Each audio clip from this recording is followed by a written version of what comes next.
For a mission leader, I think spirituality has to do with being able to name and express your own lived faith experience and connect it to the values of the organization, the experience of the healing ministry, and whatever your role is, and to help the organization itself and individuals within the organization do the same.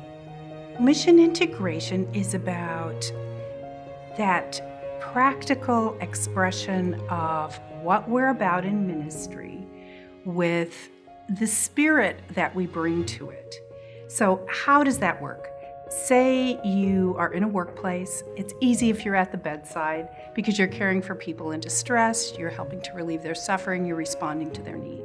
But say you're in a business office, because this applies to everyone in an organization in healthcare. It has to do with the quality of your relationships with your colleagues. It has to do with the meaning and purpose of the work itself. And in a practical way, how you pause and reflect on that together so that not only is there an individual experience, but there's a collective or community experience of the purpose of our work. There is a great hunger that everyone brings to their work, wherever they are, to have it be meaningful, to have it connect with their sense of purpose. Why am I here? What am I doing with my life? And how does the way I occupy myself every day connect to that? The mission leader is the one who has the kind of wonderful privilege of working with all other professionals, whether they're in HR, team leaders, managers, whatever, to figure out how we find spaces to talk about that and to pass on what's most important in the purpose that we have. It's developmental. You know, when you start with an organization, you may like their mission, you may like their values, but you're not necessarily going to have a lot of lived experience with others in that organization around it. So over time, it deepens and broadens. And I think as the years pass, the mission leader and the group, the leaders that people journey with together, you begin to have more and more of a sense of your culture being formed by those values, being formed by the spirit of your own location. And the challenge of the mission leader is to make room and space for those diversities of spirituality to express themselves and be comfortable in the workplace.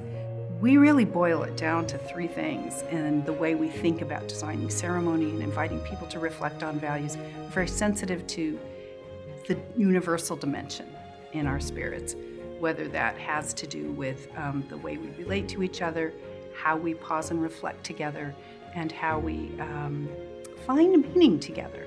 So creating opportunities where people are included and invited and allowed to say what this means to them and what it doesn't mean to them, and in kind of with a great openness is very important. I think it's very important for the mission leader to be competent in spirituality at work, especially because it's not the most common thing in the workplace in America to have spirituality be a dimension that is raised up and expected to be part of the fabric of the work life and the work day and the work culture.